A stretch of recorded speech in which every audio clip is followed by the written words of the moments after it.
Just for sake of time, I'll just go through the slideshow like this. When I'm pulling it up, it has a white box in front of it, so instead of messing around with this, I'll just go on this.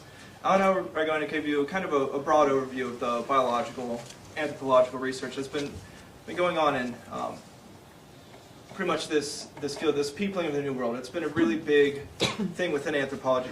Yeah, it's showing a white box. So I'll take it off, so I'll just go through here. So I'll kind of talk about the trends in biological anthropology from a traditional biological anthropological perspective, and that's looking at phenotypic expression of traits. And now it's going to go into more of the molecular detail that we've had a little bit of talk about previously. So biological anthropologists have long been fascinated by the peopling of the New World. Specifically, how did these different groups get here, and from whom are they descended? In the late 16th century, the Spanish naturalist José de Acosta was the first to suggest that the peoples in the New World, in this case, the indigenous peoples of Latin America, had migrated from Asia. Since Acosta, biological anthropologists have been debating the migration route, number of migrations, and possible population affinities of New World groups. To assess population affinity, biological anthropologists rely on metric and non-metric analyses to describe how similar or dissimilar two populations are. Both types of analyses are numerous and varied. Metric analyses include the measurement of anything that can possibly be measured on a human being. Generally, biological anthropologists utilize craniometrics, or measurements of the skull, and odonometrics, or measurements of the teeth. Here in this slide we can see an anterior view of craniometric landmarks. From these craniometric landmarks we can derive measurements. Also on the right up here is a craniophore, which allows us to take additional measurements. If you find yourself for any reason needing to use a craniophore, we have one available in the department.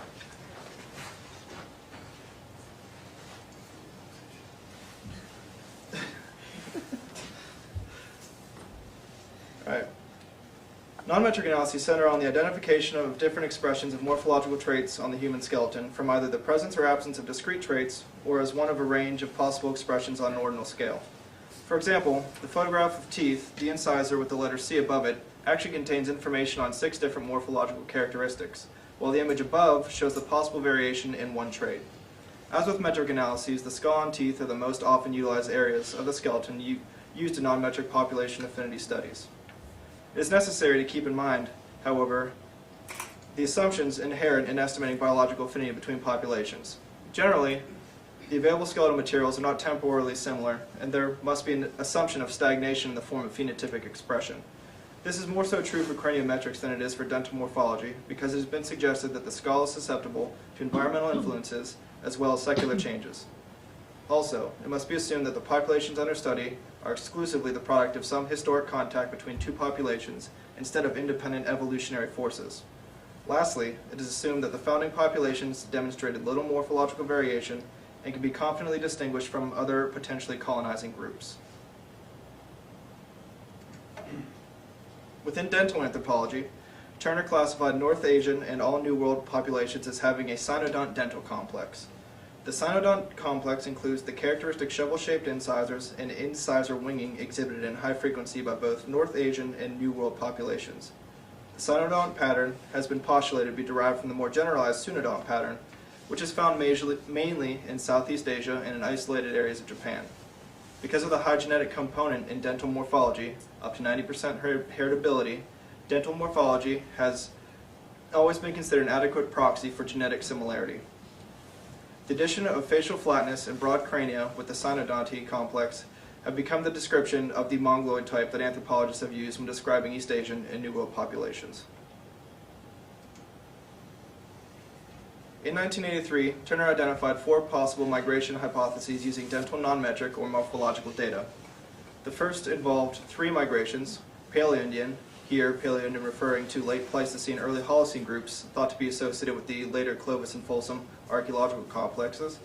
So Paleoindian, Na-Dené, and Eskimo-Aleut, with the Aleut and Eskimo diverging after arrival in the New World. The second hypothesis involved 4 migrations, with Paleoindian, Na-Dené, Eskimo, and Aleut, separately, with the last 2 groups diverging prior to arrival to the New World. The third postulated 2 migrations, Paleoindian, Eskimo-Aleut, with the Na-Dené forming in the New World through admixture between Paleoindians and Aleuts. And lastly, the fourth describes the 3 migrations, Paleoindian, Eskimo, and Aleut, with the Na-Dené forming through admixture between Paleoindians and Aleuts. There are 5 shown in this example, but D and E show the same migration pattern, with the exception with D describes gene flow between Paleoindians and Na-Dené, while E shows gene flow between Na-Dené and Eskimo-Aleut. Later, Turner refined his analyses to include newer lines of evidence, namely linguistic, archaeological, and genetic data. With the additions of these new lines of evidence, Turner suggested that the first hypothesis with the 3 migration groups to be the most parsimonious. The 3 migration model, or tripartite model, is currently the most popular and discussed method within biological anthropology. In 2008, Turner suggested that in relation to the tripartite model, the Paleoindians, or those associated with the later Folsom and Clovis complexes, arrived in the New World first. Following the Paleoindians, Turner posited that the Na-Dené were next to come through the interior Beringian plain. Last, or perhaps contemporaneously with the Na-Dené, the Eskimo-Aleut migrated from the Beringian coast. The Na-Dené were thought to have migrated just prior to or contemporaneous with the Eskimo-Aleut on account of the frequency of morphological dental trait intermediacy between both the Aleut-Eskimo and the Paleoindian samples. The Na-Dené intermediacy was based on the assessment of 23 dental morphological traits and is believed to be the product of gene flow. The Na-Dené samples showed intermediate frequencies with 11 of the 23 traits observed, as shown in this table. And this is more than twice as many of the other groups in the analysis. The intermediacy of the Na-Dené samples was corroborated by a measure of biological distance. In this instance, the mean measure of divergence between Paleoindians, Eskimo-Aleut, and Na-Dené speaking populations. The mean measure of divergence again showed that the Na-Dené samples were intermediate to those of the Paleoindian and Eskimo-Aleut, with a slightly closer biological distance to Paleoindians. Turner concluded that given all the available evidence, the Eskimo-Aleut and Na-Dené populations diverged while still in Siberia and migrated separately, but after the initial migration by the Paleoindian populations. Once in the New World, the Na-Dené likely had greater gene flow with the Paleoindian populations, as demonstrated by the mean measure of divergence. But what about the population affinities past East Asia for the Na-Dené related groups? In 1999, Kozintsev et al. Identified a possible link between Bronze Age Siberian populations from the Okunev culture on the Upper Yenisei, here shown in the blue circle, and the Sopka culture on the Upper Irtish, here shown in the red circle, with Na-Dené related groups, as we talked about a little bit in the previous one. So using both of these cranial things, both metric and non-metric, Kozintsev et al., we're able to assess a cranial series that spanned the geographic range covering Europe, several sites throughout Siberia, North America, and down to South America. Utilizing a multitude of multivariate statistical procedures on the non-metric morphological features, Kozintsev et al. Were able to demonstrate similarities between the Sopka, Okunev, and Na-Dené North American Indians. However, the non-metric data did not correspond with the analysis of the cranial measurements, where there was a separation between the Bronze Age Siberian groups from the North American Indians, though as pointed out by Franz Boas in his 1910 study on immigration data, anthropometric data, especially craniometric data, is influenced heavily by the environment. This led Hefner in 1999 to regard the use of cranial non-metrics as the preferred method for ancestral affinity because these non-metric traits are not susceptible to environmental influences. Here on this graph on the x-axis are cranial measurements and on the y-axis are non-metric observations. Kozintsev et al. Demonstrated a clear tendency for similarities between the Bronze Age sites of Okunev and Sopka to North American Indians, including the Na-Dené related groups, but do not suggest a direct link between the groups. The association between the Bronze Age Siberian groups and North American Indians was further strengthened by observations Lipsky made in 1969 about the similarities of the ritual art of anthropomorphous burial stelae. Lipsky noted that the elements of design decorating the faces were extremely similar. Here's a graph of the second principal component derived through the non-metric observations by Kozintsev et al. And here we can see a tight clustering of the Bronze Age Siberian groups with the North American Indians, which are represented by the Na-Dené population. On the right is an example of the anthropomorphous stelae reported on by Lipsky as being similar to Native American stelae, with the major difference being that the Bronze Age stelae were carved while the Native American were painted. Nevertheless, there are many studies, both dental and cranial, that contest the previously discussed studies. Powell and Rose in 1999 have argued that the famous Kennewick man, dated to approximately 9,300 years BP, that'd be very substantial, did not portray the cynodont pattern described in Turner. In fact, Powell and Rose have stated that with a best case scenario, the Kennewick man had only a 48 probability of belonging to a characteristic cynodont group, but had a 94% probability of belonging to a pseudodont group, which is again believed to be the precursor to the cynodont group and is found mostly throughout Southeast Asia. Cranially, Powell and Rose argue that according to non-metric cranial traits, Kennewick man portrayed features seen in East Asians, American Indians, and Europeans. The tripartite model could not be used to explain the extreme variation in the Kennewick man, nor could it be used to explain the old sites continually being found in South America. Here's a photograph of the Kennewick man's skull and the facial reconstruction derived from it. Though the facial reconstruction is mainly artistic in nature, it has spurred investigation to early Caucasoid or European influences in the New World. In a series of papers, Neves and Pucciarelli analyzed craniometrics of early archaic South Americans with Paleoindian data and the House Worldwide Cranial Dataset. In the first paper, based on size and shape analyses, the early archaic South American skulls were demonstrated to tightly cluster with South Pacific populations as opposed to any of the three populations suggested by Turner, or any East Asian populations. The second paper further refined the research to analyze size-free cranial shape traits and found that the early archaic South American skulls were morphologically more closely related to cranial series from Australian Aborigines. As stated before, the removal of size from the analysis was thought to refine the analysis because linear measurements have been shown to be particularly sensitive to environmental change. The vast cranial differences noted by Neves and Pucciarelli between the Amerindians, Na-Dené and Aleut Eskimos, and the South American group suggested that the previously mentioned New World groups fitting the Mongoloid type could not have been ancestral to the South American groups. The phenotypic expressions were just too different.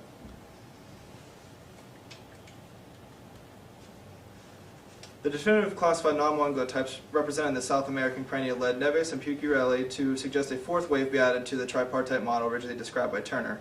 In addition, Haydenbelt corroborated these findings with dental morphological data using 4 prehistoric Mexican samples and compared to cynodont groups from all of North America and Eastern Asia. Hayden demonstrated that using discriminant function analysis, these samples were classified as studodont rather than cynodont, thereby giving credence to the 4-wave model. Neves et al. Have generalized the 4-wave model into a bipartite model showing the general migration patterns following the Mongoloid type and the non-Mongoloid type. The white arrow shows the Mongoloid type described by Turner and accounts for the tripartite migration within. The black line is showing the non-Mongoloid type demonstrated by the cranial and dental evidence discussed previously. Biological anthropology is not without its share of controversy over the hypotheses of founding the New World, as is once popular belief that all Native Americans comprised a homogeneous group explained by one single migration from East Asia, as described by Hrdlicka in 1917. As more archaeological sites are discovered, more linguistic connections are analyzed, and new analytical techniques are developed, we gain a more complete and detailed picture of colonization in the New World. There are limitations to the interpretations that one can make solely from a skeleton. It is therefore necessary to combine multiple lines of evidence from linguistics, archaeology, and genetics.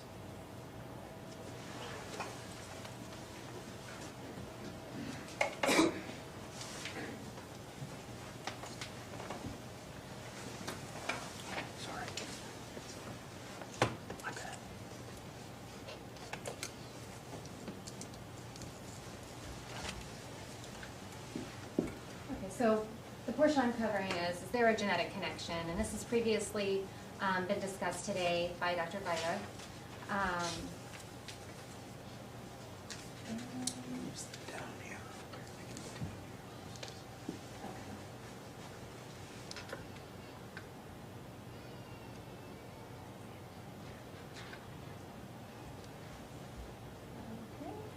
Sorry, there's a little difficulty with the PowerPoint. Okay, so you can put it on the slideshow. the slideshow is, let's see if it still has the box on it. Yeah, there's something going on with the program, so I apologize. Some of the graphics may be odd, or I may have to shift things out of the way so that you can see things that are underneath. Probably like a lot of you, when you listen to these genetic studies, it's very confusing. There's a lot of terminology, and you kind of feel like Alice looking through the looking glass. Everything's a little bit weird. You know your basic genetic terminology. You know, you may know, like something about you have an X and a Y DNA if you're a boy, or an X and an X. So for the beginning of my presentation, I'd like to go over some of the terminology that's used to make it a little more accessible and understandable.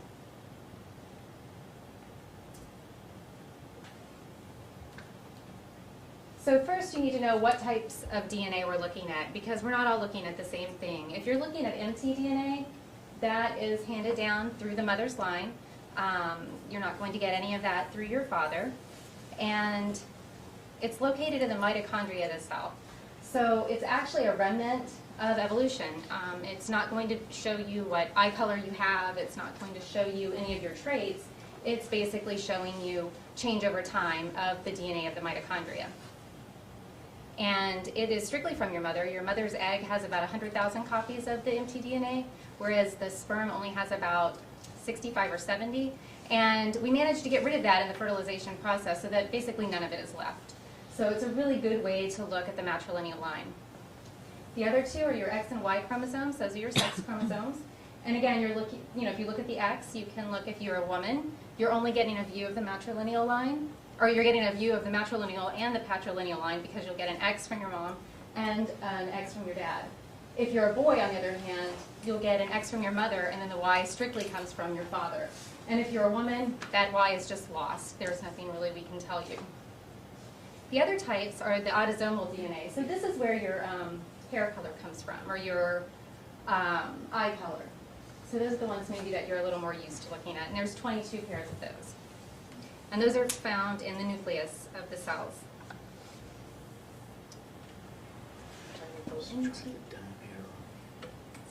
Okay.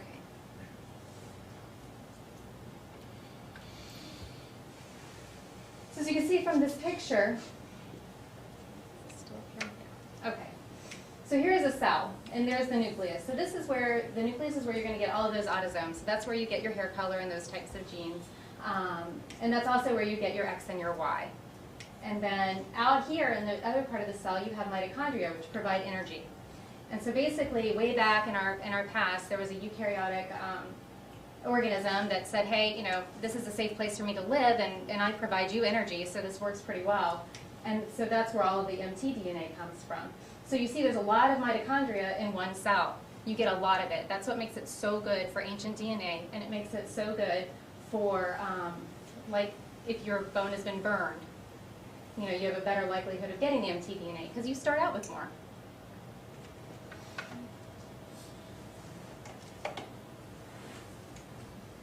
Okay, and then you have your autosomal DNA. These are my in-laws.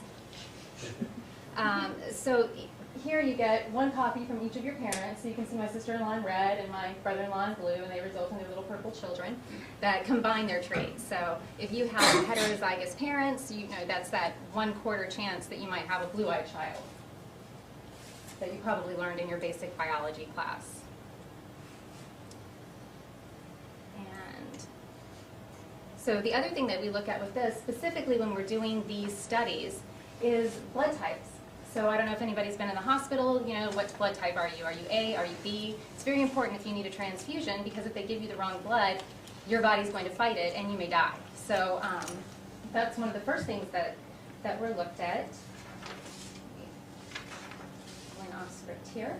So again, you get this from your parents. You're going to be an A, a B, or an AB. And all this means is that you're going to produce an antigen, the Dene-Yensieian, that your body may or may not reject depending on which type you have. And this is located, I think, on, my figures are all messed up, on the second chromosome. And so that's your basic A, B, O. The next type you look at is the Rh. So again, you go to the hospital, are you AB positive? Are you A positive? I'm A positive. And again, it has to do with antigen production. So actually, this is the D antigen is associated with your Rh factor. And again, this is where you run into problems with pregnant women. If they have their first pregnancy, it'll probably go okay if there isn't a match between the mom and the baby. But your second pregnancy, your body is already on alert to fight that off. And so you might have problems continuing a second pregnancy. And there's medication that they can give the mother. They routinely check for this because it is such a problem. The next one, really there isn't as much on, and it's on chromosome 4. And this is your MN type, and again, it has to do with histocompatibility. And it's another one that they look at the frequencies in the population. Some populations will have more of the M and M, or the MNN, and so you just look at the frequencies and the populations to see how they're related. This is on chromosome 4. And the next one is the Duffy, or dark. It's recently changed names, so that can be confusing in the literature. If you're reading older literature, they'll refer to it as Duffy. New literature, it's dark. And again, it's on chromosome 1, and it also occurs in different frequencies and different populations, giving you an idea of how related they may be. And so after the last conference, Scott and O'Rourke did their genes across Pharyngea and provided us with this lovely eigenvector, which is a little distorted right now. But here you can see that the cat people are clustered over here using all of the things that I just talked about. So this is strictly using the ABO, the MN, the RH, and they're really tightly in here with their Siberian neighbors. So it just shows that they're most related with these people as opposed to the American Athabascans. The next thing that's added, because you know the more factors that you look at, the finer picture you're going to get, is the immunoglobulin haplotype. And for that, there are two. One on chromosome 14, which is a heavy chain, which is GM. And you can have a GMAG or GMAXG. And again, it's just different frequencies in different populations.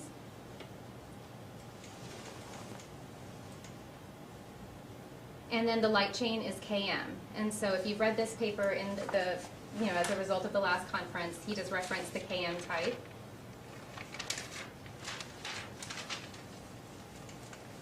And when you add that in, Rubix et al. Added these in, and again, you can see that the cat, again, are going with their Siberian people, and they are, everything is shifted. They are here.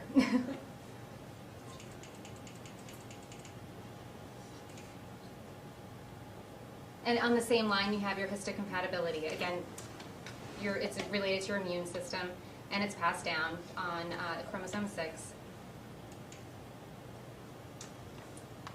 And it's hard to tell from there, but again, it does show the same pattern that the others did, where you're clustering with those Siberian neighbors. When you look at mtDNA, which Dr. Vita is going to be going into in detail later, it's strictly through the maternal line. So there's one from grandma, going to mom, down to Katie. And so what it tells you is how much change has occurred. So when you're looking at the mtDNA, you're looking at an area called the D loop, which is here. And in the D loop, a lot of changes occur. So it's called a hypervariable region. And that's where all of these mtDNAs are taken from. So they're looking at this part of this specific physical DNA. And I think for the studies that we looked at in this paper, it's all hypervariable region 1. And again, you see the cats, or Katai, the clustering with the cell cups and their other neighbors. Starokovskaya did a further research and added, I think it was 31 subhaplotypes, and had similar results with them, going with their Siberian neighbors. But she had some more interesting ideas about that, which I think I discussed later. And the Y chromosome, from the father to the son. And the Y chromosome, you're looking at, it's the smallest one, and you're looking at strictly areas that don't recombine, so you don't have any kind of crossover, confusing the picture.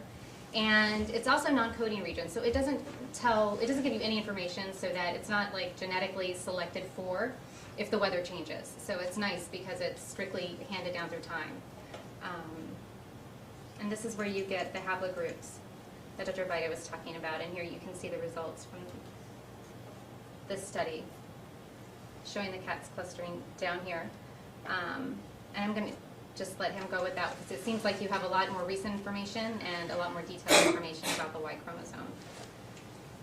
So the story so far is there's not really the genetic evidence for the direct Dene-Yensieian connection using these, the blood group, the MHC, the mtDNA, or the Y chromosome. So there's not like a freeway map saying here they are.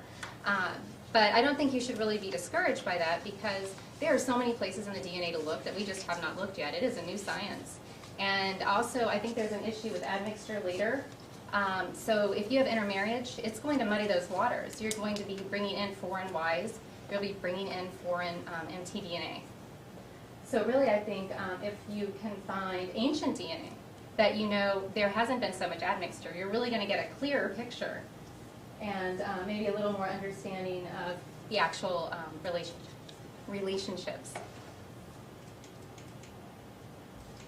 So again, I think aDNA is a good place to go, looking for more of those rare variants or unique genetic markers that occur only in specific populations. So here's our sources and a picture of the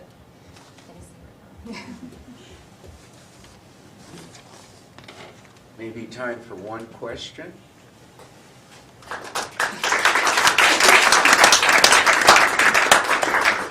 Mike or Amy, one question? Why would the aDNA be a good place to look in the future? If you look at the aDNA, it's from really old populations. Okay. And so it might be before you had better travel, cars, or, you know, there may not have been as much access to these people. So there would be less intermarriage than you would think? There should be, I mean, or at least with European populations, there's some of the, I can't remember if it was the mtDNA or the YDNA that they think might be a mixture, you know, might have come from over in Europe, like more today Right. than back then. So.